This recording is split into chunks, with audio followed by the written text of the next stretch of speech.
करता हूँ मेरे परमेश्वर, जितने सारे लोग सच्चे दिल से मेरे प्रभु तेरे नाम से इकट्ठे हुए हैं, एक एक लोग आज आशीष पाएं। और जब मैं इनके ऊपर हाथ रखूं परमेश्वर, ये बचाए और छुड़ाए जाएं यीशु मसीह के नाम में। बोलो आमीन। सब बोला हालेलुया। हालेलुया। परमेश्वर किसको देता है? कहता है जो मांगता है। आज लोग परमेश्वर को नहीं जानते, आज परमेश्वर को नहीं ढूंढते हैं। आज दुनिया के लोग इधर उधर जाते हैं ढूंढने के लिए, लेकिन आपको मैं बताना चाहता हूँ कि जो व्यक्ति प्रार्थना करके ढूंढता है, जो व्यक्ति दान देकर ढूंढता है, जो व्यक्ति उपवास करके परमेश्वर को ढूंढता है, वही व्यक्ति परमेश्वर को पाता है। सब बोला हालेलुया। हालेलुया। जो व्यक्ति दान नहीं करता है, जो व्यक्ति विश्वास नहीं देता है, जो व्यक्ति नहीं करता है, जो व्यक्ति उपवास नहीं करता है, वह कितना दिन भी परमेश्वर को ढूंढ ले वो नहीं पाता है। मेरी बात सुन रहे कि नहीं? लेकिन आपको मैं बताना चाहता हूँ, आज से आप ढूंढने वाला बनो। लेकिन कैसे ढूंढोगे? कहता है जो मांगता है उसे मिलता है। किसको मिलता है? कहता है जो मांगता है, जो मांगता है परमेश्वर। कहता है मुझसे मांग, दुनिया के लोगों से मत मांग। आज आपके अंदर पैसा नहीं होता है, आप कर्जी लेने के लिए किसी और के पास चले जाते हो, घंटे घंटे किसी के दरवाजे पर बैठ कर कर्जी मांग लेते हो, लेकिन परमेश्वर के सामने बैठ कर नहीं मांगते हो। मैं आपको बताना चाहता हूँ, दुनिया का लोग आपको कर्जी दे या ना दे, लेकिन आज मेरा परमेश्वर आपको जो देने वाला है वो सबसे बड़ा होगा। और यदि वो लेकर जाओगे, मैं कर्जी लेने की जरूरत नहीं पड़ेगा। सब हालेलुया। समझ रहे कि नहीं? मांगना पड़ता है परमेश्वर से। कहता है बिना मांगे माँ दूध नहीं पिलाती है, बिना मांगे पैसे नहीं मिलता है, बिना मांगे कोई काम नहीं होता है। कहता मांगना पड़ता है। लेकिन आज मैं आपको बताना चाहता हूँ कि परमेश्वर से मांगना सीखो। यदि कोई परमेश्वर से मांगता है, परमेश्वर बिना सोचे समझे उसको दे देता है। सब हालेलुया। समझ रहे कि नहीं? ऐसे मांगना है। एक वचन पढ़ते हैं, लेकिन उससे पहले करना है क्या होगा? एक वचन पढ़ो, मत्ती 7 पढ़ो। क्या लिखा वहाँ पर? एक वचन पढ़ो। हालेलुया। मत्ती 7। हाँ, सिर्फ 7 पढ़ो। हालेलुया। दोष मत लगाओ कि तुम पर भी दोष न लगाया जाए, क्योंकि जिस प्रकार तुम दोष लगाते हो उसी प्रकार तुम पर भी दोष लगाया जाएगा। सबसे बड़ी बात कि अगर आप दोष लगाने वाला व्यक्ति हो, अगर किसी को श्राप देने वाले व्यक्ति हो, अगर आप चुगलाई करने वाले व्यक्ति हो, अगर आप लालच करने वाले व्यक्ति हो, अगर आप पाप करने वाले व्यक्ति हो, आप जलन करने वाले व्यक्ति हो, आप ईर्ष्या रखने वाला व्यक्ति हो, मैं कह रहा हूं परमेश्वर से कुछ भी नहीं मिलने वाला है। लेकिन अगर आप प्रेम करने वाले व्यक्ति हो, दया करने वाला व्यक्ति हो, अनुग्रह करने वाला व्यक्ति हो, आप अपने खाना दूसरों को खिलाने वाले व्यक्ति हो, अगर आप दुनिया में सबसे बड़ा काम करते हो दान करके, दशमान देके, हेल्प करके, कहता है परमेश्वर को मानव जाति को 3 काम करना जरूरी है। कहता है परमेश्वर तुम जगत में जाओ, लेकिन एक बात पर ध्यान रखो। कहता है कि नंगे को वस्त्र दो, भूखों को भोजन दो, प्यासों को पानी दो। ये सबसे बड़ा तुम्हारा सेवा होगा। यदि ये काम कर रहे हो तुम सफल होगे। लेकिन आज देना लोग नहीं जानते हैं, आज तो लोग लेना जानते हैं। आज पड़ोसी का जमीन ले लेंगे, आज गरीब का जमीन हड़प लेंगे, उसका संपत्ति हड़प लेंगे, उसको ताना मार देंगे, उसको फंसा देंगे। लेकिन आपको मैं बताना चाहता हूँ, एक बार हुआ क्या, एक राजा के हाथ बताता हूँ मेरे भाई बहनों। बाइबल में एक राजा था, वो बहुत धनी राजा था, लेकिन धनी राजा होने के कारण वो बड़ा धनवान था, बड़ा धनवान था, इतना धनवान था कि उसका कपड़ा भी सोने चांदी का होते थे, उसके जितने भी वस्त्र थे सब हीरे मोती से बना हुआ होते थे। लेकिन आपको मैं बताना चाहता हूँ, वो भी भोज करता था, वो भी भोज करता था अपने घर में। लेकिन जब वो भोज करता था तो बड़े लोगों को बुलाते थे, बड़े लोग आते थे उसका घर में, बड़े लोग खाते थे, बड़े लोग ऐसा आराम करते थे, और कुछ खाते थे, कुछ फेंकते थे, कुछ चले जाते थे। लेकिन मैं आपको बताना चाहता हूँ, वहाँ पर एक व्यक्ति रहता था जिसका नाम था लाजर। एक लाजर व्यक्ति रहता था, जो व्यक्ति बड़े गरीब था, बड़े लाचार था, उसका कोई सहारा देने वाला नहीं था, उसको कोई बचाने वाला नहीं था, बिल्कुल लाचार था। उसका ना माँ बाप थे, ना कोई भाई बहन थे, वो बिल्कुल टूटा हुआ व्यक्ति था। मैं आपको बताना चाहता हूँ, आज एक गरीब टूटा हुआ होता है, आज एक व्यक्ति टूटा हुआ होता है। लेकिन आपको मैं बताना चाहता हूँ, वो राजा था।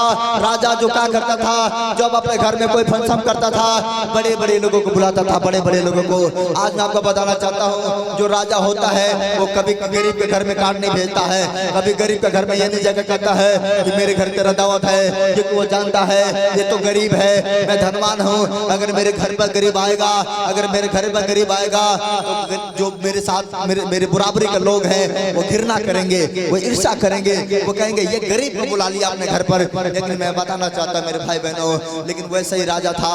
राजा धनवान को बुलाता था, गरीब को नहीं बुलाता था। लेकिन आपको मैं बताना चाहता हूँ कि उस समय क्या हुआ, जो लाजर था वो बीमार था, उसके शरीर में फोड़े थे, उसको भूख लगा, उसको खाने के लिए नहीं था। लेकिन उसी समय क्या हुआ, वो राजा के घर में घुस जाता है। राजा के घर में जाने के बाद क्या होता है, टेबल के नीचे घुस जाता है, जैसे कुत्ते घुस जाते हैं वैसे वो लाजर घुस जाता था। और जो लोग खाकर फेंकते थे वो जूठा खाना खाकर पेट भरता था, जूठा खाना खाता था। और जो कोई देख लेता था ये व्यक्ति नीचे टेबल के नीचे जूठा खाना खा रहा है, बहुत लोग लात मारते थे, बहुत लोग गुस्सा मारते थे, बहुत लोग पानी फेंकते थे। लेकिन वो जलता था, वो तड़पता था और वहां से भागता था। फिर जब कोई नहीं होता था फिर जाता था, रोटी खा लेता था। मैं आपको बताना चाहता हूं मेरे भाई बहनों, दुनिया में कौन नहीं चाहता कि हम भी अच्छा खाना खाए, कौन नहीं चाहता कि अच्छा पानी पिए, कौन नहीं चाहता कि अच्छा कपड़ा पहने। लेकिन आपको मैं बताना चाहता हूँ कि वो अच्छा नहीं पहन पा रहा था, अच्छा नहीं खा पा रहा था। लेकिन आपको मैं बताना चाहता हूँ ऐसा ही क्या हुआ, दिन पर दिन बीतते गया, दिन पर दिन बीतते गया। लाजर बीमार हो गया, लाजर इतना बीमार हो गया कि वो लाजर मर गया। वो गरीब व्यक्ति मर गया। जब व्यक्ति गरीब व्यक्ति मर जाता है उसको भी फेंकने वाले लोग होते हैं, उसको भी जमीन में हिलाने वाले लोग होते हैं, उसको भी जलाने वाले लोग होते हैं। लेकिन आपको मैं बताना चाहता हूँ मेरे भाई बहनों कि उस समय क्या हुआ, जब लाजर मर जाता है उसको कोई फेंकने वाला नहीं था। लेकिन कुछ भाइयों ने उठाया, उसको गड्ढे में डाल दिया, वो मर गया। शरीर तो मर जाता है, आत्मा जीवित रहता है। परमेश्वर ने क्या कहा कि उस समय क्या हुआ कि जब वो लाजर मर जाता है, मरने के बाद क्या होता है कि वो आत्मा उठा लिया जाता है। और जब आत्मा उसको उठा लिया जाता है वो जाकर स्वर्ग में अब्राहम के गोद में जाकर बैठ जाता है।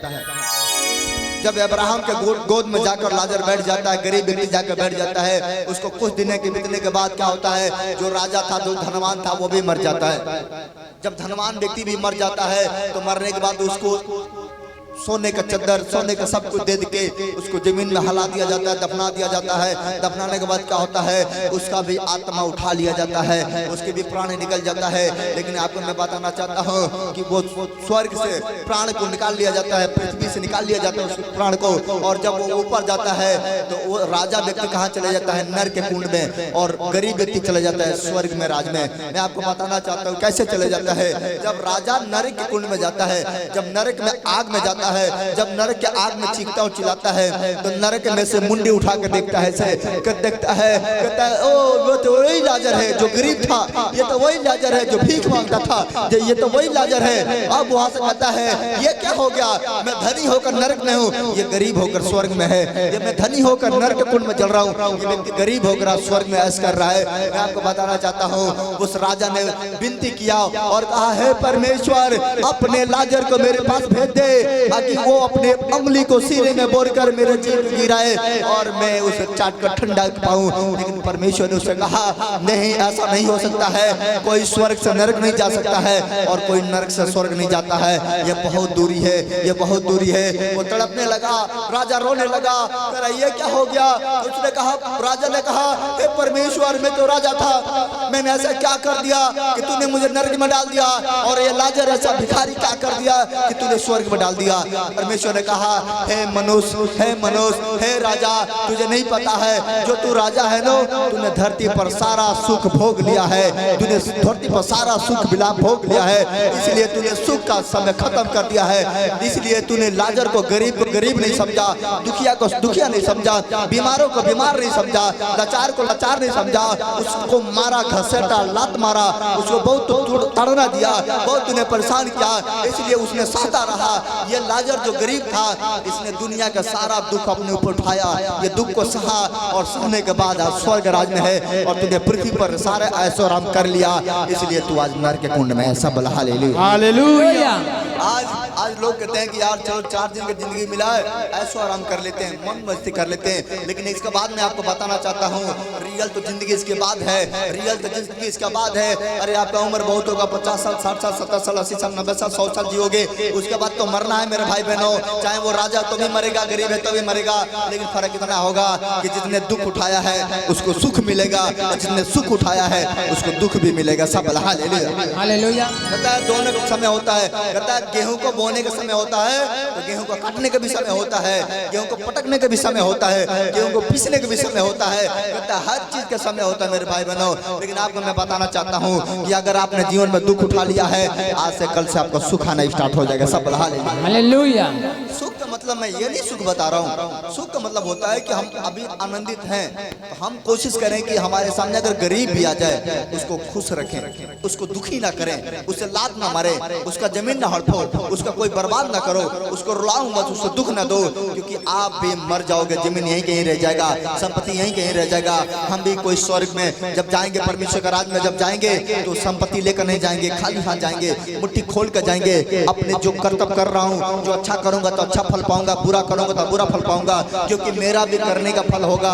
ऐसा नहीं है कि मैं प्रचार कर रहा हूँ तो मैं सबसे बड़ा राजा हूँ, सबसे बड़ा धनी हूँ, सबसे बड़ा धर्मी हूँ, ऐसा नहीं है। मैं भी एक पापी मनुष्य हूँ। परमेश्वर ने कहा मैंने पापों से तुम्हें निकाला है। मैंने परमेश्वर ने पाप में फंसा था, मैं भी बुराई में फंसा था, लेकिन परमेश्वर ने मुझे निकाला है। उसने यही इसलिए निकाला है कि मैं तुझे निकाल दिया हूँ, जाओ तुम भी दूसरों को पाप में से निकालो। सब हालेलुया। उसने मुझे नासा में से निकाला है, इसलिए मैं प्रचार करता हूँ कि आप भी नासा में से बाहर आ जाओ। उसने मुझे गरीबी में से निकाला है, इसलिए मैं प्रचार करता हूँ आप भी गरीबी से बाहर आ जाओ। इसलिए मैं प्रचार करता हूँ क्योंकि मैं जानता हूँ मेरा भी उम्र कोई ज्यादा नहीं है, मैं भी पूरा अमर नहीं हूँ, मैं भी दुनिया छोड़कर जाऊंगा। मेरे भाई बहनों, आप भी दुनिया छोड़कर जाओगे, हम सब एक दिन चले जाएंगे। लेकिन आपको मैं बताना चाहता हूँ, अगर अच्छा बीज बो कर जाएंगे, अच्छा फल भी काटेंगे, लेकिन अगर गलत बीज बो कर धरती पर जाएंगे तो नरक कुंड में मिलेगा। समझ रहे हैं कि नहीं? कितने समझ रहे मेरी बात को? ये हमारे कर्तव्य के ऊपर है जो हम कर रहे हैं। अगर मैं आज आपको झूठ मूठ में हड़प लूं, आपसे ज्यादा पैसा ले लूं, आपको परेशान कर दूं, आपको तंग कर दूं, और आपको ऐसा करके और मैं अपना धन बना लूं, अपने संपत्ति बना लूंगा, अपने गाड़ी घोड़ा बना लूंगा, अपना बंगला बना लूंगा, मैं आपको बताना चाहता हूँ यहाँ का एक दिन धरती हिलेगा तो बड़े बड़े बिल्डिंग गिरता है कि नहीं? आप समझ रहे कि नहीं? मेरे को वो नहीं चाहिए। मैं भी परमेश्वर से डरता हूँ। जो आप दान देते हो उससे भी मैं डरता हूँ। परमेश्वर ये पैसा ऐसे नहीं मिलता है। दान जो देता है व्यक्ति बड़ा विश्वास करके देता है कि मैं अपने गुरु जी को देता हूँ, अपने चर्च में देता हूँ, अपने आत्मिक पिता के पास देता हूँ। और जो पैसा आपके पास आता, आपको देते हो, तो मेरे पास आता है, आपको नहीं पता है। आप बहुत सारे लोग 200, कोई 500, कोई 1000, कोई 400, कोई 100 रुपया जो देता है, आपको मैं बताना चाहता हूँ मैं भी उस पैसा का हिसाब देता हूँ। अगर मैं आपको हिसाब दूँ या ना दूँ, लेकिन मेरा बाप जो आपसे पैसा मुझे दिलवा रहा है वो मुझसे हिसाब लेगा, आपसे नहीं लेगा, आपसे नहीं पूछेगा। आप तो जाकर कह दोगे मैं तो 500 रुपए दिया था, लेकिन आपको नहीं पता है जो आपने 500 दिया था हिसाब आपको नहीं देना है, आप परमेश्वर को हिसाब मुझे देना है। अगर उस पैसे को मैं व्यर्थ खर्चा करूंगा, अगर गलत जगह खर्चा करूंगा, अगर नाजायज जगह खर्चा करूंगा, मैं आपको बताना चाहता हूँ आप मुझसे पूछो या ना पूछो, लेकिन परमेश्वर जब मेरा हिसाब लेगा तब बुरा हिसाब लेगा। आप समझ रहे कि नहीं मेरी बात को?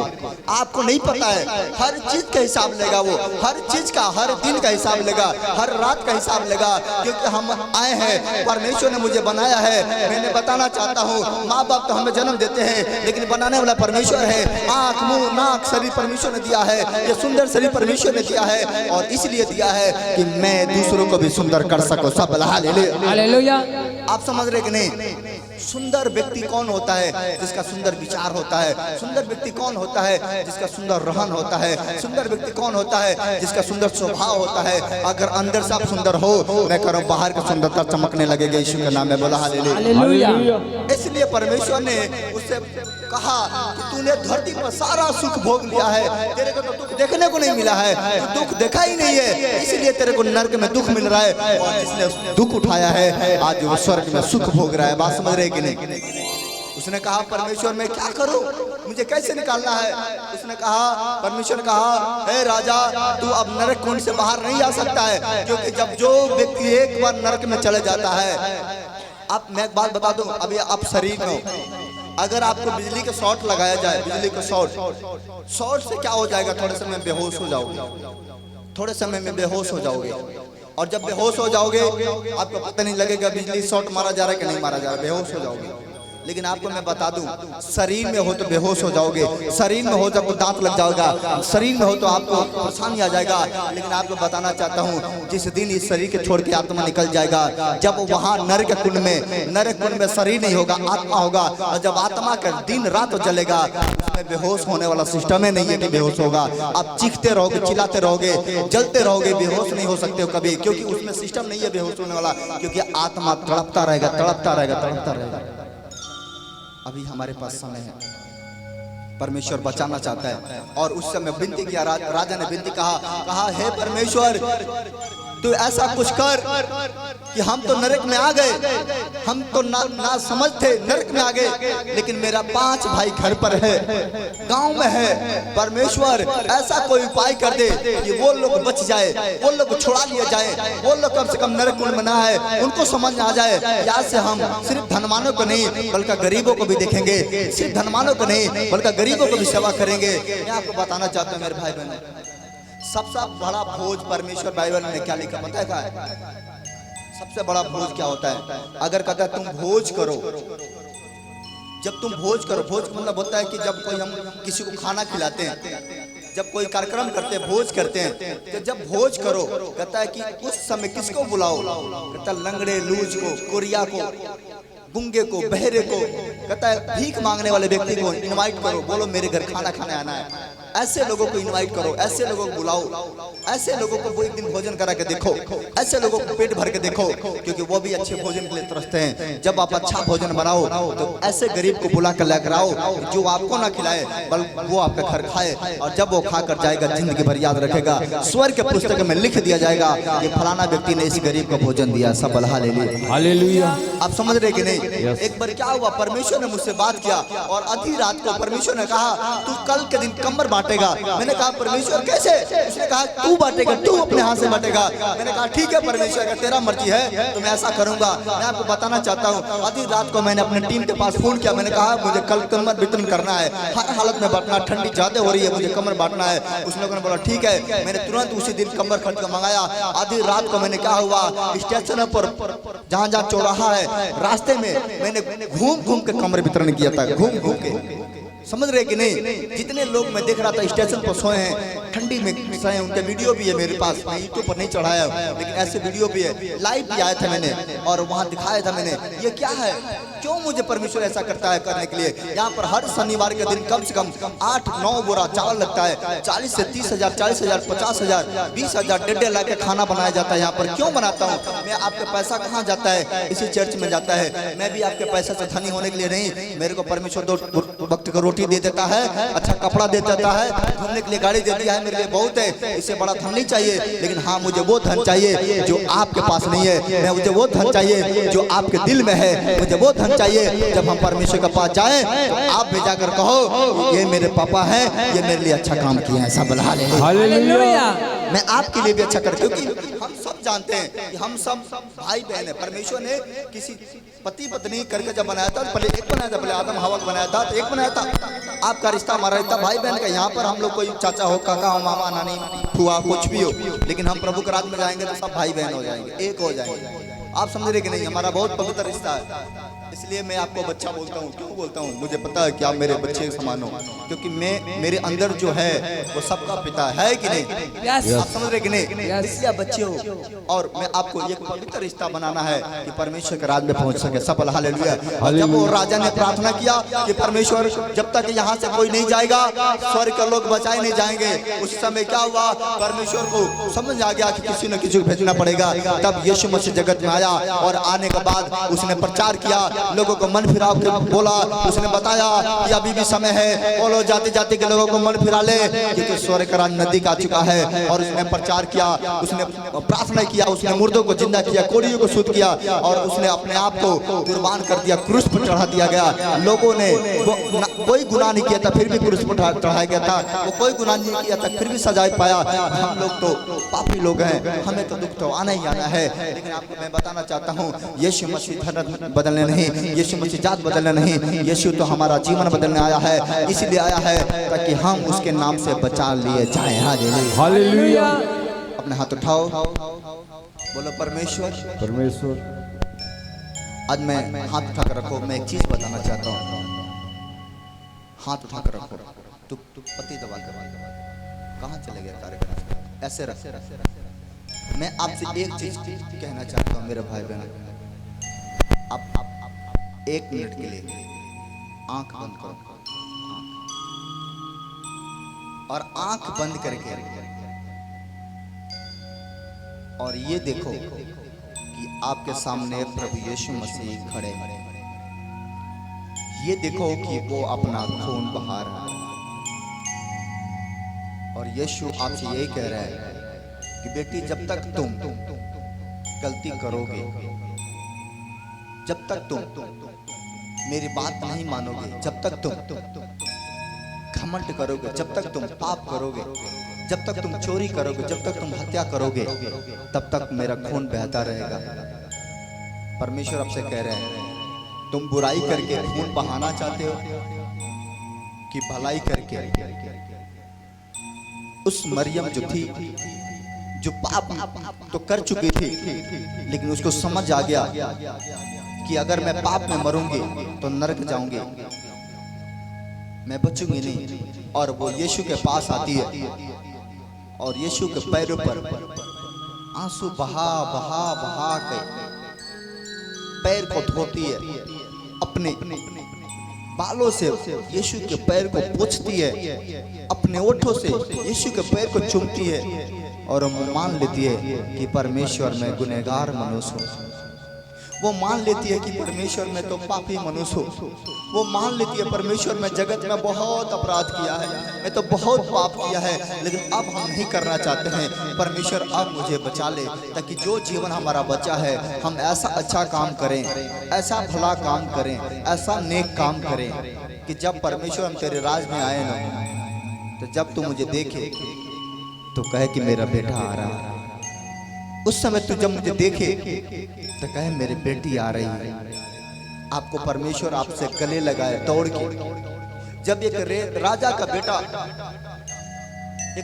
बेटा जब घर से निकल जाता है और निकलने के बाद दर दर ठोकर खाता है, ठोकर खाने के बाद वो प्लान कर लेता है कि हमें लौट जाना चाहिए अपने बाप के पास, लौट जाना चाहिए। मैं नौकरी बन के अपने बाप के पास रहूंगा, लेकिन हमें लौट जाना चाहिए, क्योंकि ये जूठा खाने से, सुअर के जूठा खाने से अच्छा है कि परमेश्वर का लाठी खा लो, पापा का लाठी खा लो।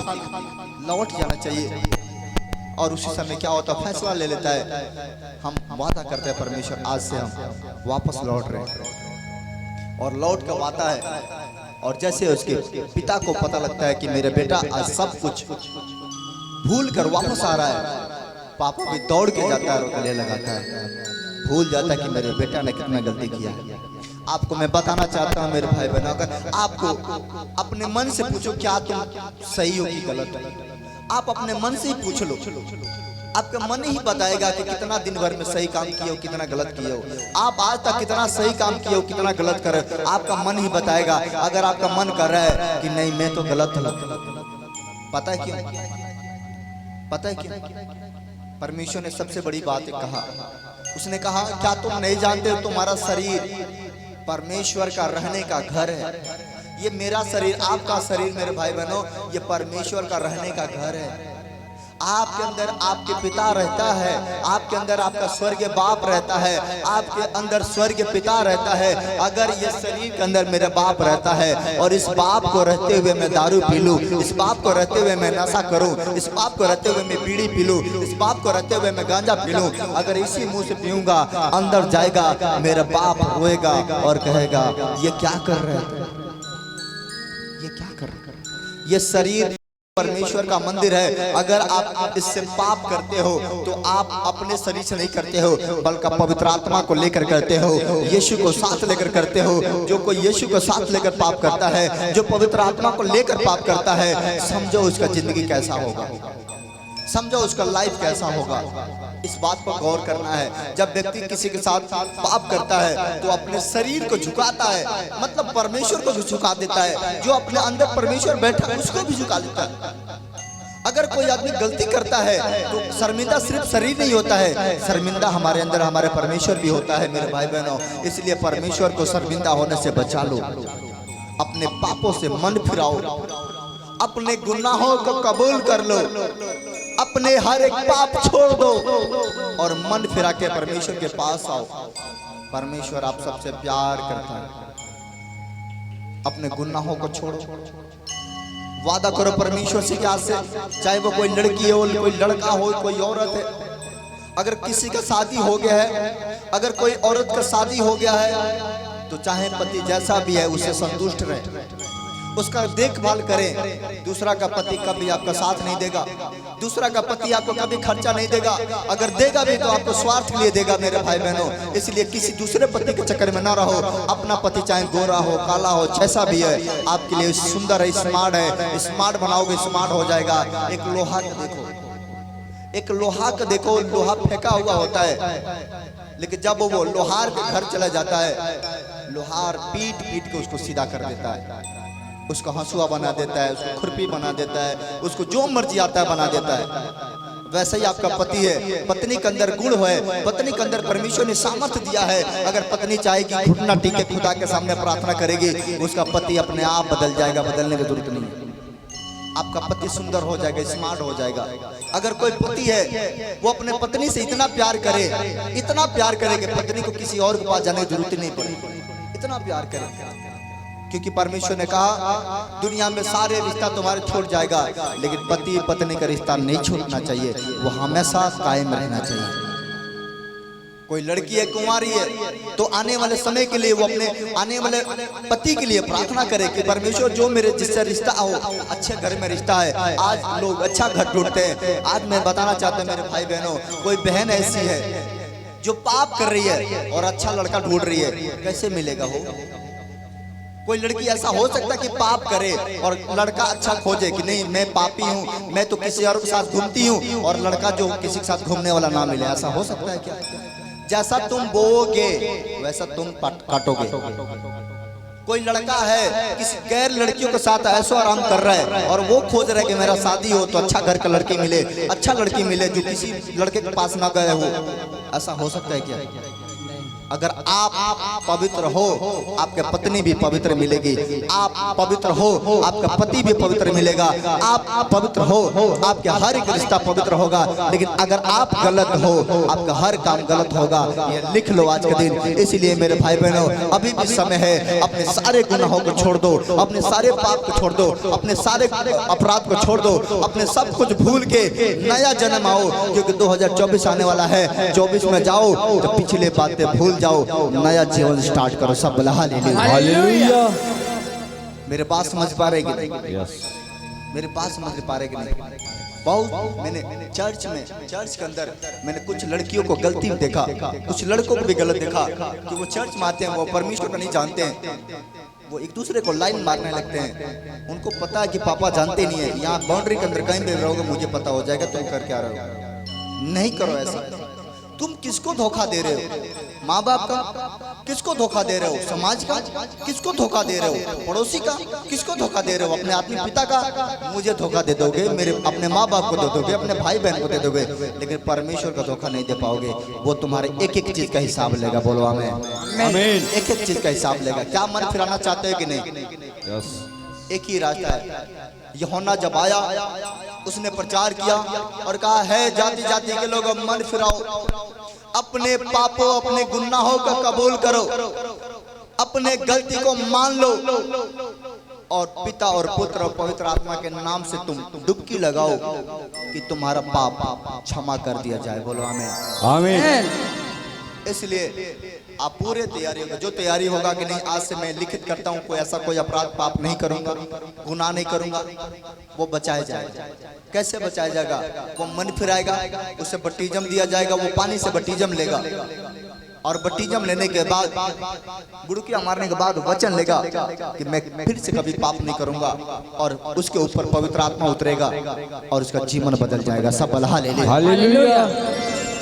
क्या आप तैयार हैं? यस। अब तैयार है? क्या आप गुनाह छोड़ने के तैयार हैं? यस। क्या आप तैयार हैं सब? यस। मेरे पास कल एक औरत आई थी, पति पत्नी दोनों आए थे। औरत बेचारी रो रही थी, मेरे पति बड़ी नशा कर रहे थे। मैंने उससे पूछा क्यों ऐसा कर रहे हो? वो कह रहे कि पत्नी गाली देती है इसलिए मैं नशा करता हूँ। मैं बोला अब किसको समझाऊं? पति को समझा रहा हो तो पत्नी गलती करिए, पत्नी को समझा रहा हो तो पति गलती कर। मैं कह रहा हूँ दोनों सुधर जाओ। कितने मन फिराना चाहते हो कि हम मन फिराएंगे? 2024 आ रहा है। पता है जब हम रात को सोते हैं ना, परमेश्वर पता है क्या इंतजार करता है? कहता कोई बात नहीं, आज मेरे बेटी ने पूरा दिन गलती किया है, शायद रात को सोएगी, सुबह जैसे दिन होगा वैसा इसका मन भी साफ हो जाएगा।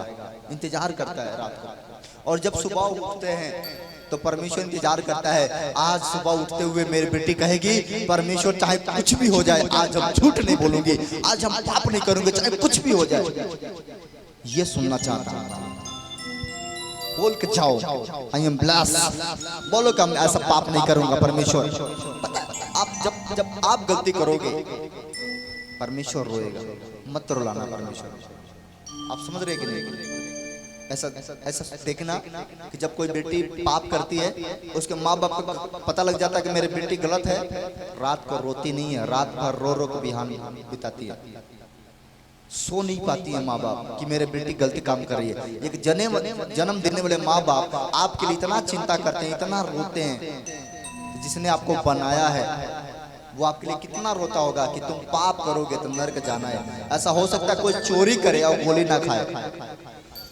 ऐसा हो सकता है क्या कि कोई चोरी करे और गोली ना खाए, सजाए न भोगे? ऐसा हो सकता है? नहीं, चोरी करेगा तो गोली खाना पड़ेगा। ऐसा हो सकता है कि कोई आग सीना पर रख ले, आग समझ रहे कि नहीं? आग सीना पर रख ले और कहे कि नहीं मेरा सीना ना जलेगा, ऐसा हो सकता है? आग अगर सीना पर रखोगे तो सीना जलेगा ही जलेगा। यस। वैसे जब पाप करोगे तो नरक का रास्ता खुला है। जिंदगी में धरती पर ना सुख मिलेगा, ना नरके में सुख मिलेगा। अगर सुख मिलेगा हमें तो परमेश्वर के पास मिलेगा। मन फिराओ, प्रभु का राज आओ, छोड़ो सब गुनाह और प्रभु के पास चलते हैं और परमेश्वर की महिमा करेंगे। बोलो आमीन। हम तैयार हैं? हम तैयार हैं? मैं आपको मन फिराना देखना चाहता हूँ, चाहे वो लड़का हो, लड़की है, औरत हो। मन फिरा के प्रभु के पास आना है, अपने जीवन प्रभु को देना है, अपने गुनाहों से छोड़ के और बपतिस्म लेना है कि हम पानी से बपतिस्म लेंगे। बपतिस्म क्या होता है? बपतिस्म मतलब होता है एक ये जैसे देखो, जब कोई व्यक्ति पाप करता है, जब कोई व्यक्ति पाप करता है, ये देखो इस पन्ने में दोनों तरफ लिखा हुआ कि नहीं? लिखा है कि नहीं? में लिखा है कि नहीं? yes. जब हम आज दिन भर पाप किए या गलती किए तो हमें तो लगता है कि चलो हमें कोई नहीं देख रहा है, लेकिन यहाँ हर दिन का लिखा जा रहा है। लिखते लिखते लिखते लिखते पन्ना भरते जा रहे हैं, दोनों साइड फुल होते जा रहे हैं। एक तरफ से अच्छा काम लिखा जा रहा है, एक तरफ से बुरा काम करते हुए लिखा जा रहा है। ये लिख के आपका पन्ना भर चुका है। अगर ये भर चुका है तो समझ लो अंत नजदीक आ चुका है। लेकिन बपतिस्म मतलब होता है कि अगर हमने पाप कर लिया है, आज तक हमने इतना गलती कर लिया है, लेकिन अब हमने फैसला ले रहे हैं कि अब हमें पाप नहीं करना है। अगर आप पाप छोड़ के अगर मन फिरा कर बपतिस्म लोगे, अगर जैसे तुम बपतिस्म लोगे आपका जीवन ऐसे हो जाएगा। हालेलुया। आप समझ रहे कि नहीं? yes. जब आज अपने फैसला ले लो कि नहीं हमें पाप नहीं करना, गुनाह नहीं करना, चोरी नहीं करना, हत्या नहीं करना है, ऐसा कोई गलत काम नहीं करूंगा जो हमारे जन्म देने वाले माँ बाप को भी दुखी हो या हमारे परमेश्वर का दुखी हो, तो मन फिरा कर बपतिस्म लोगे पानी से तो आपका जीवन ऐसा हो जाएगा। जब आपका जीवन ऐसा हो जाएगा तो आज से जो करोगे वो लिखा जाएगा। मतलब पुरानी बातें क्या होगा, परमेश्वर माफ कर देगा। समझ रहे कि नहीं? लेकिन अगर हम पाप करते करते मर जाए तो माफी नहीं मिलेगी। समझ रहे कि नहीं? इसलिए ऐसा जीवन चाहिए कि नहीं, कोरे कागज के जैसे चाहिए कि नहीं? कुछ लोग कह रहे हैं मुझे तो नहीं चाहिए। हाथ सबको उठना चाहिए अगर चाहिए तो। आमीन आमीन। ठीक है चीज तो एक वचन पढ़ते हैं हम लोग, मत्ती 7 के 7 में क्या लिखा है? हाँ यस। मांगो तो तुम्हें दिया जाएगा, कहता मांगो तो तुम्हें दिया जाएगा, ढूंढो तो तुम पाओगे, ढूंढोगे तो पाओगे, खटखटाओ तो तुम्हारे लिए खोला जाएगा। खटखटाओ, खट खट खट खट मतलब परमेश्वर के दरवाजा खटखटाना मतलब होता है प्रार्थना करना। जब हम प्रार्थना करते हैं दरवाजा खटखटाते हैं, जब हम दान करते हैं तो दरवाजा खटखटाते हैं, जब हम उपवास करते हैं परमेश्वर का दरवाजा खटखटाते हैं, समझ रहे कि नहीं? जब हम किसी का मदद करते हैं दरवाजा खटखटाते हैं, जब हम किसी को हेल्प करते हैं दरवाजा खटखटाते हैं, समझ रहे कि नहीं? तो इंपॉर्टेंट क्या? तीन: प्रार्थना करना, दरवाजा खटखटाना; दान करना, दरवाजा खटखटाना, समझ रहे कि नहीं? कहता दरवाजा, जब मांगो तुम्हें दिया जाएगा, ढूंढोगे तो पाओगे, और खटखटाओ तुम्हारे लिए खोला जाएगा। आमेन आमेन। मांगो, मांगना है किससे? परमेश्वर से। किससे मांगना है? परमेश्वर से। सब बोला हालेलुया। हालेलुया। मांगना, प्रार्थना करना तरीका मैं आपको बताना चाहता हूँ। प्रार्थना कैसे करना, प्रार्थना करना तरीका बताऊं कि नहीं? गलत तरीके से प्रार्थना करते हो इसलिए नहीं मिलता है। मांगना मतलब हाथ फैलाना, मांगना मतलब हाथ फैलाना। कोई तू आजा, हाँ परमेश्वर से मांग के दिखा, बैठ घुटने टेक और हाथ, ये होता है मांगना, ये होता है मांगना। ये क्या कर रहे हैं? मांग रहे हैं। ये होता है प्रार्थना, मतलब हम मांग रहे हैं। क्या कर रहे हैं हम? मांग रहे हैं कि परमेश्वर मेरी झोली भर दे, परमेश्वर मुझे आशीष दे दे, परमेश्वर मुझे बरकत दे दे। ये होता है मांगना। ये मांग रहे हैं, ये मांग रहे हैं परमेश्वर से। आप समझ रहे कि नहीं? अब होता है एक और तरीका होगा, सर झुका के मांगना। सर झुका के मांगना, समर्पण करके, हाथ नीचे रख के और शून्य कर दे अपने आप को। ये होता समर्पण कर देना कि परमेश्वर मैं वो बकरा हूँ जिसको लोग हलाल करते हैं, मैं तेरे सामने हलाल होने के लिए तैयार हूँ। अगर तू चाहे तो आप मुझे माफ कर दे, और तू चाहे तो मुझे जो मर्जी कर दे। मैं सर झुकाता हूँ तेरे सामने। किसके सामने? परमेश्वर के। यहाँ पर कोई मूर्त नहीं है, यहाँ पर खाली जगह है। आपको भी ऐसे सर झुकाना अपने अपने बिस्तर पर, अपने घर में। ये क्या कर रहा है? समर्पण कर रहा है अपने आप को कि प्रभु मैं दीन होता हूँ तेरे सामने, मैं खत्म करता हूँ अपने आप को कि तू जैसा चाहता है। ये दूसरा प्रार्थना है। तीसरा प्रार्थना धन्यवाद की प्रार्थना, हाथ उठाकर धन्यवाद कर। हाथ, ये हो गया प्रार्थना धन्यवाद, मतलब कि परमेश्वर मैंने मांगा, तूने माफ किया, तेरा धन्यवाद हो। समझ रहे कि नहीं तरीका? प्रार्थना करो। कैसे करो? अब कुछ लोग मांगते कैसे? ऐसे मांगते हैं, परमेश्वर मुझे दे। कहता है ऐसा कौन सी प्रार्थना है? ऐसे थोड़ी देता है। कहता है समर्पण करो कि हम आज से गलती नहीं करूंगा। पहले मांगो, समर्पण करो कि हम गलती नहीं करूंगा। समझ रहे कि नहीं? फिर मांगो, मांगो। ये हो गया मांगो, मतलब मांग रहे परमेश्वर से। अब मांगते मांगते परमेश्वर कह रहा है कि तू बोल आज से गलती नहीं करेगा। माँ बाप बोलते कि नहीं? बोल गलती नहीं करेगा ना, आज से ऐसा गुनाह नहीं करेगा ना, बोल। तो ये क्या करेगा? सर झुकाएगा। सर झुका करे कि अब मैं सर झुकाता हूँ पापा, कभी गलती नहीं करूंगा, कभी गुनाह नहीं करूंगा, कभी पाप नहीं करूंगा। सर झुका रहा है, देखो समर्पण कर रहा है कि ऐसा कभी गलती नहीं करूंगा। समर्पण कर देना। ऐसे दूसरा प्रार्थना आपका होना चाहिए। तीसरा, प्रभु तेरा धन्यवाद। अगर आपने ज्यादा पाप कर लिया और नहीं समझ में आ रहा है कि मुझे क्या करना चाहिए, तो लंबा हो जाओ और नाक के बल जाओ। देखो ये होता है समर्पण, मतलब कि मेरा पाप बहुत बड़ा है परमेश्वर, मैं नाक रगड़ रहा हूं तेरे सामने, तू चाहे तो मुझे माफ कर। ये नाक रगड़ के प्रार्थना करना। बाइबल में कई जगह देखा अय्यूब नाक के बल गिर के, मुंह के बल गिर के, नाक रगड़ के प्रार्थना किया। आप समझ रहे कि नहीं? ऐसे प्रार्थना किया करो कि मैंने बहुत अपराध कर लिया परमेश्वर, बहुत पाप कर लिया। नाक रगड़ रहा है कि अब ऐसा नहीं करूंगा, अब ऐसा नहीं करूंगा, अब ऐसा नहीं।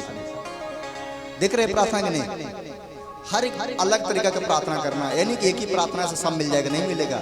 जब तक आपको प्रार्थना करने को ढंग नहीं आएगा, आपको कुछ नहीं मिलेगा। मैं संडे मीटिंग में वचन से सारे बात बताऊंगा, लेकिन आज मैं सिंपल सिर्फ बता देता हूँ। ये हो गया समर्पण कर देना। घंटों घंटों नाक के बल रह के, उस समय लोग राख में बैठ के, जब योना नबी को परमेश्वर ने कहा निनवे को जा, लोगों ने राख में बैठ के, वो लोगों को पता लग गया कि अब ये खत्म हो जाएगा सब कुछ। राख में बैठ के, राख मल के, नाक रगड़ रगड़ के प्रार्थना किए, यदि परमेश्वर तू चाहे तो मेरा अपराध क्षमा कर दे, तू चाहे। नाक रगड़ के घंटों घंटों ऐसे प्रार्थना होता है। एक बार नाक के बढ़ाए, एक घंटा मैंने नाक के बढ़ रगड़ के प्रार्थना करना है कि परमेश्वर तू मुझे माफ कर दे। एक घंटे समर्पण कर रहा है। किसी से कोई मतलब में कोई बात नहीं, कोई कुछ नहीं, एक एक घंटे ये नाक के बढ़ रहे। आप समझ रहे कि नहीं? ये होता कि मैंने आपने अगर अपराध कर लिया तो ये क्षमा मिल रहा है आपको, अब परमेश्वर आपको खड़ा करेगा। बोला आमीन। आमेन। उठ जा, अब तू इस पे बैठ जा। हालेलुया। जोर से तारीफ करें, परमेश्वर की महिमा करें। और उधर और उधर। बस पहला प्रार्थना मांगना, दूसरा प्रार्थना समर्पण करना, तीसरा प्रार्थना लंबा हो जाना, तीसरा प्रार्थना हाथ उठाना, चौथा प्रार्थना लंबा हो जाना, पांचवा प्रार्थना ये भी होता है, देखो ऐसे ऐसे ऐसे और शांत हो जाए, ये होगा प्रार्थना। अब कुर्सी पे बैठ के भी प्रार्थना कर सकते हो, कुर्सी पर बैठ के भी, समझ रहे कि नहीं? कुर्सी पर बैठ के जब प्रार्थना करना होता है, जैसे टेबल पे हो या चरपाई पे हो, अपना बिस्तर पे बैठे हो, तो आपको ये प्रार्थना होना चाहिए ऐसे, समझ रहे कि नहीं?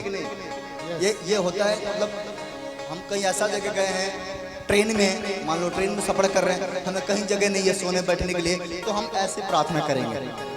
या हम रिश्तेदारी में चले गए, नहीं समझ में आता ऐसे प्रार्थना। और इसके बाद जो प्रार्थना होगा वो होगा घूम के, उठ जा, खड़ा हो जा। अब हम घूम के प्रार्थना करेंगे, चलते चलते, आप समझ रहे कि नहीं? ये होता प्रार्थना चलते चलते। परमेश्वर तेरा धन्यवाद। यह होगा चलते चलते प्रार्थना, मतलब ऐसा जगह है, आप कहीं सभा में जा रहे हो, कहीं गए हो, आपको बैठने की भी जगह नहीं है, तो आप घूम के भी प्रार्थना कर सकते हो, घंटों घंटे घूम घूम के, अंदर से तैयार हो, अन्य भाषा में तैयार हो, प्रार्थना में समर्पण में तैयार हो। आप घूम रहे, टहल रहे हो, और टहलते टहलते प्रार्थना करोगे।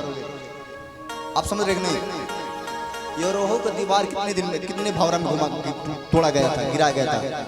7 दिन में 7 बार घूम घूम के प्रार्थना किए, बंधन टूट जा। परमेश्वर का जितने 7 बार जो घूमेगा, और 7 बार में दीवार को गिरा दिया जाएगा। हालेलुया। समझ रहे कि नहीं? अगर आपके घर में दुष्ट आत्मा घुस गया है, कुछ मत करना, 7 बार घर के घूम लेना, 7 बार। शैतान चिल्ला चिल्ला कर नहीं भागा तो बोल देना। अगर आपको बिस्तर पर बार बार शैतान परेशान करता है, आप खटिया पर सोए हो, चौकी पर सोए हो, और आप बार बार गंदे गंदे सपना देते हो, आप बिस्तर को 7 बार घुमाना, घूम लेना सिर्फ, और बोलना यीशु के नाम से तुम्हारे श्राप को तोड़ देता हूं शैतान। मैं कह रहा हूं बिस्तर पर कभी सपना आएगा ही नहीं। समझ रहे कि नहीं? कहता है ये घूम के प्रार्थना किसके लिए होता है? जो सीरियस मरीज होते हैं। कई बार आपने देखा होगा कि मैं यहाँ पर कोई मरीज सोता है तो मैं उसको घूमता हूँ, मतलब उसको बंधन तोड़ता हूँ, पहले घूम के परमेश्वर से प्रार्थना करता हूँ, परमेश्वर इसके बंधन टूट जाए, खड़ा हो जाए, चलने लगे। ऐसे देखे कि नहीं? घूमने के बाद उसका बंधन टूट जाता, फिर मैं यीशु का नाम लेता हूँ, खड़ा हो जाता है। मैं कर, अगर आपके घर में भी ऐसी समस्या है, घूम के भी प्रार्थना करोगे, परमेश्वर सुन लेगा। सब हालेलुया हालेलुया। मतलब बहाना नहीं करना है कि परमेश्वर मुझे प्रार्थना करने को जगह नहीं मिलता है, ऐसा नहीं बोलना है कि मुझे प्रार्थना करने को जगह नहीं मिलता, मैं कहाँ प्रार्थना करूँ, कैसे प्रार्थना करूँगा, ये बहाना हो गया। मतलब जैसे भी हालत में हैं, हम वैसे प्रार्थना कर सकते हैं, परमेश्वर में ब्लेस करेगा। सब हालेलुया हालेलुया। पहला राजा पढ़ेंगे वचन, पहला राजा उसको 3 के 5 में क्या लिखा है, पढ़ेंगे जल्दी से, और 5 मिनट में हम वचन बंद करेंगे, बस 1-2 वचन होगा। पहला राजा 3 के 5, कोई भी हालेलुया। पहला राजा, हाँ 3 के 5। Hallelujah hallelujah. गिबोन में यहोवा ने हाँ रात को स्वप्न के द्वारा, रात को स्वप्न के द्वारा सुलेमान को दर्शन देकर कहा, सुलेमान को दर्शन में कहा, जो कुछ तू चाहे, जो कुछ तू चाहे कि मैं तुझे दूं, मैं तुम्हें दूं, वो मांग। वो मांग। आज परमेश्वर से बोलना है। जब तुम सोने जाओगे आज रात को, जब अपने घर में जाओ तो बोलना, परमेश्वर तूने सुलेमान को दर्शन में देकर कहा, परमेश्वर कि सुलेमान उठ, जो कुछ मैं तुम्हें मांगना है, जो कुछ मुझसे चाहिए तुम मुझसे मांग, मैं तुम्हें दूंगा। और उसने प्रार्थना में मांगा तो बहुत, लेकिन आपको जो मर्जी मांग लेना, परमेश्वर आपको दे देगा। सब हालेलुया। बिना सोचे समझे दे देगा। आप तैयार हो कि नहीं? यस। लेने के लिए तैयार हो कि नहीं? यस। समझ में आ रहे कि नहीं? तो ये कहता है मांगो तो तुम्हें दिया जाएगा, ढूंढो तो पाओगे, खटखटाओ तुम्हारे लिए खोला जाएगा। क्योंकि जो कोई मांगता है उसे मिलता है, जो ढूंढता है वो पाता है, जो खटखटाता है उसके लिए खोला जाएगा। तुम में से ऐसा कौन मनुष्य है कि यदि उसका पुत्र रोटी मांगे तो पत्थर दे, या मछली मांगे तो सांप दे? जब तुम बुरे होकर अपने बच्चों को अच्छी वस्तु देना जानते हो तो तुम्हारे स्वर्गीय पिता अपने मांगने वाले को अच्छी वस्तु क्यों ना देगा। इस कारण जो कुछ तुम चाहते हो कि मनुष्य तुम्हारे साथ करे, तुम भी उनके साथ वैसा ही करो, क्योंकि व्यवस्था और भविष्यवक्ताओं की शिक्षा यही है। सब हालेलुया हालेलुया। अब मांग रहे कि नहीं? चलो प्रार्थना में मांगो, जैसे मैंने सिखाया मांगना। आंखें बंद करके हृदय खोल के मांगो। जैसे मैंने कहा पहला मांगना मांगना मांगना, है ना? कुछ लोग ऐसे नहीं कहते आंचल फैलाते कहते मांगती है, मतलब झोली भरती है। अगर किसको बच्चा नहीं है तो मांगना, घर नहीं है तो मांगना, गाड़ी नहीं है तो मांगना, आपको जमीन नहीं है तो मांगना, मतलब मांगना पड़ेगा। हाँ उनके किससे? परमेश्वर। तो ये दिमाग में नोट करो कि मैंने कितने तरीके की प्रार्थना बताया, कहाँ कौन सी प्रार्थना को कब करना है। मांगना होगा, समर्पण करना होगा तो सर झुकाना कि अब हम गलती नहीं करूंगा। ज्यादा पाप कर लिए है तो नाक रगड़ के प्रार्थना करना। अगर सब कुछ पूरा हुआ तो प्रभु का धन्यवाद करना। अगर कहीं जाते हो तो हाथ जोड़ के प्रार्थना करना। उससे भी ना हो पाए तो टहल के प्रार्थना करना। मतलब यहाँ से घर जाते जाते भी प्रार्थना कर सकते हो। टेम्पू में बैठे हो प्रार्थना कर रहे, टेम्पू न पलटे। कुछ लोग एक दिन क्या हुआ, टेम्पू वाला पलटा दिया। 3-4 लोग दब गए बेचारे, चर्च में आ रहे थे। आकर मुझे कहे ये क्या हो गया, देखिए। मैंने बोला क्या हुआ? कह रहा टेम्पू पलट गया। मैंने जब तुम जैसे आदमी इसमें बैठेगा तो टेम्पू ही नहीं बैठेगा, पलटेगा। तुम प्रार्थना किए होते, टेम्पू वाला का दिमाग घूम गया होता। वो आराम से गाड़ी चलाता, तुम्हारा टेम्पू ना पलटता। समझ रहे कि नहीं? इसीलिए टेम्पू में जाओ प्रार्थना, ट्रेन में जाओ प्रार्थना, घर में रहो प्रार्थना, रिश्तेदारी में चले जाओ प्रार्थना। हमारे प्रार्थना ही ताकत है। आप समझ रहे कि नहीं? अब शादी में जाओ, फंक्शन में जाओ, कहीं जाने से मना परमिशन नहीं करता है, लेकिन प्रार्थना के साथ जाओ। बिना प्रार्थना के कहीं मत जाओ। मार्केट में जाओ, साड़ी लेना है, कपड़ा लेना है, दुकान में जाना है, कहीं जाना है, प्रार्थना करके जाओ। जहाँ जाओगे बल्ले बल्ले होगा। बोलो आमीन आमीन। हाँ, प्रार्थना करें 2 मिनट। पिता यीशु मसीह के नाम में। पिता जितने लोग अपने हाथ खोल कर मांग रहे हैं उन्हें मिल जाए यीशु मसीह के सामर्थ्य नाम में। तुझे क्या चाहिए औरत? हेलो, इस औरत को क्या चाहिए तुझे?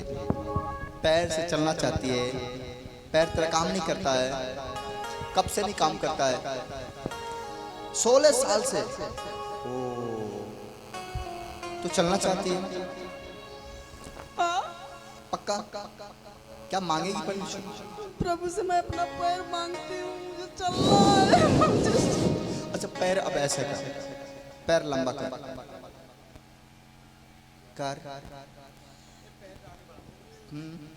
ओके।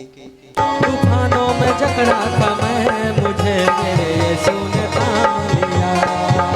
तूफानों में जकड़ा था मैं, मुझे मेरे यीशु ने थाम लिया।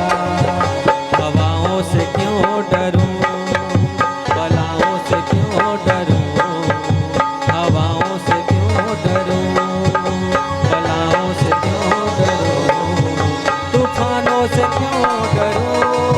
मेरा यीशु जो सबसे महान है, मैं क्यों घबराऊं। मेरा यीशु जो कितना महान है, मैं क्यों घबराऊं। मेरा यीशु जो कितना महान है।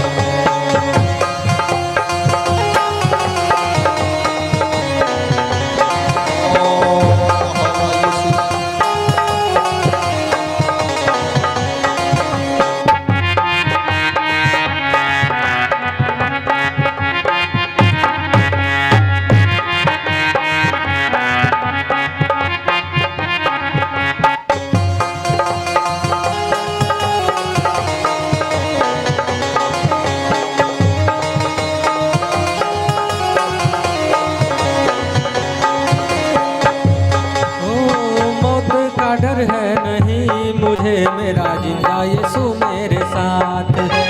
मौत का डर है नहीं, मुझे मेरा जिंदा यीशु मेरे साथ है। मुझको संभालेगा वो जब तक पाक रूह मेरे साथ है। मुझको संभालेगा वो जब सूरत पागरू मेरे। दुनिया में जितने भी दुख कलेश प्रॉब्लम बीमारियां हैं सब खत्म करके जाना है यहाँ पर। मतलब ऐसा नहीं रहना चाहिए कि ये साल में अगले साल भी प्रॉब्लम रहे, ऐसा नहीं होना चाहिए। इस साल का बीमारी इसी साल खत्म करना है, इस साल का दुख इसी साल खत्म करना है, इसी साल का कलेश इसी साल खत्म करेंगे, इस साल का दुश्मनी इसी साल खत्म करेंगे। अगर आपको किसी से दुश्मनी है तो अगले साल मत ले जाना, इसी साल में दुश्मनी को खत्म कर देना। अगर भाई से दुश्मनी है खत्म कर दो, परिवार से दुश्मनी है खत्म कर दो, रिश्तेदारों से दुश्मनी है खत्म कर दो, पर्दारों से दुश्मनी है खत्म कर दो। अगले साल दुश्मनी में मत जाना, अगले साल प्रेम में जाना। परमेश्वर आपको ऊंचाई पे लेके जाएगा। सब हालेलुया। हालेलुया। 2024 में परमेश्वर बड़े बड़े काम करेगा। 2024 में चर्च कई गुना आगे हो जाएगा। Yes amen. 2024 में हम लोग इस वेदी को पीछे लेकर जाएंगे और हम लोग ये चारों तरफ से मुझे कटरेन का बाउंड्री कराना है, पैक कराना है। और मैं 10 शौचालय आगे बनवा रहा हूँ कि आप लोग कभी भी आओ तो शौचालय या तो है ही है, 10 आगे बनवा रहा हूँ मैं। 1 से 1.5 हफ्ते 2 हफ्ते के अंदर में इसको फाइनल करा दूंगा। 25 दिसंबर से पहले सब फाइनल हो जाएगा। चारों तरफ से बाउंड्री करना है। मैं दान क्यों बोल रहा हूँ? मैं इसलिए दान बोल रहा हूँ आपको देने के लिए कि जब दान करोगे तो परमेश्वर का राज बढ़ेगा, पापा का घर बनेगा। जब पापा का घर बनता है तो बच्चे का नाम होता है, बच्चे भी आनंदित होते हैं। समझ रहे कि नहीं? हम लोग परमेश्वर का बेटा बेटियां हैं। जब हमारे परमेश्वर का घर बनेगा, और जो मैं बनवाने जा रहा हूँ, ये जो कटरेन देख रहे हो, मैं पीछे यहाँ से लेकर पीछे तक मैं कटरेन लगाऊंगा पूरा, ताकि बारिश तूफान कुछ भी आएगा डर नहीं रहेगा। हम बारिश में भी अपना प्रचार करेंगे, प्रार्थना करेंगे, कोई दिक्कत नहीं होगा। इसलिए आपको आज मैं बताना चाहता हूँ, बहुत सारे लोग उपवास में, कितने लोग उपवास में हो? अभी कितना उपवास कर रहे हो? देखो इतने परमेश्वर के लोग, हाथ नीचे रखो। 40 उपवास में कितने लोग? 40 उपवास में चल रहे हैं। 40 लगातार 40 दिन का उपवास कर रहे हो कि नहीं? कुछ लोग हैं, कुछ लोग इसमें नहीं है, कुछ लोग हो सकता है नए हो, कोई बात नहीं। देखो हम लोग हमारा टीम 40 दिन को, अभी 40 दिन हम लोग उपवास में, हम लोग 2024 में जाकर अपना उपवास फाइनल करेंगे। समझ रहे कि नहीं? तो हम भी लगातार प्रार्थना कर रहा हूँ, मैं भी भूखा प्यासा रह रहा हूँ। मैं जितना बोलता हूँ, प्रार्थना करता हूँ, चिल्लाता हूँ। मैं भी पानी नहीं पीता हूँ, सुबह से कुछ नहीं मिला मुझे। ऐसा नहीं है कि मैं कुछ खा कर करता हूँ, नहीं। हमें रात को पानी मिला है, रात को खाना मिला है, और फिर रात को ही मिलेगा। इससे शाम को भी नहीं मिलेगा, यानी कि मैं मीटिंग खत्म किया तो मुझे मिल गया, नहीं, शाम को ही मिलेगा, फिर रात में मिलेगा मुझे। तो बहुत सारे लोग तपस्या कर रहे हैं। ये होता है तपस्या करना, प्रार्थना करना कि परमेश्वर मैं तेरे सामने दीन हूँ, तोड़ू अपने आप को। मैं मोटा ना हूँ, बल्कि अंदर से मजबूत हूँ, आत्मा में मजबूत हूँ, सामर्थ्य में मजबूत हूँ। जब हम आत्मा में मजबूत रहेंगे, आप बताना चाहता हूँ कि जैसा इशारा कर दोगे दुष्ट आत्मा निकल जाएंगे। सब हालेलुया। अगर आप ताकत से मजबूत हो तो शैतान नहीं निकलेगा, लेकिन आत्मा में मजबूत हो तो बीमारी निकलेंगे, शैतान निकलेंगे, समस्या निकलेगा, परेशानी निकलेगा। समझ रहे कि नहीं? इसलिए आप स्ट्रॉन्ग बनो, मजबूत बनो, और पीछे जितने वॉलंटियर खड़े हैं सब स्ट्रॉन्ग बनो, आत्मा में पावरफुल बनो। आग लगा दो अपने अंदर, पावर के साथ, हीलिंग के साथ, सामर्थ्य से भरो। जब तक भर ना जाओ तब तक उठो नहीं, प्रार्थना में से बैठे रहो। 2 घंटा हो जाए, 4 घंटा हो जाए, घर के लोग गालियां दे देने दो, कोई बात नहीं, लेकिन प्रार्थना करो तो करो ऐसा कि धरती कांप जाए कि हमने प्रार्थना किया है। सब हालेलुया। ऐसे समर्पण करो, रो तो ऐसे रो जैसे वो मरियम रोई थी यीशु मसीह के पैरों पर, वैसे रो दिल खोल के। परमेश्वर आपको माफ कर देगा। सब हालेलुया। समझ रहे कि नहीं? तो 2024 में हम लोग तैयारी के साथ चलेंगे। पुराने कपड़े उतारेंगे, नए कपड़ा पहनेंगे। पहनना है कि नहीं? पुराने स्वभाव उतारेंगे, नए स्वभाव में चलेंगे। और 25 दिसंबर आने वाला है। आज कितने? 7 तारीख हो गया, 7 तारीख है जी।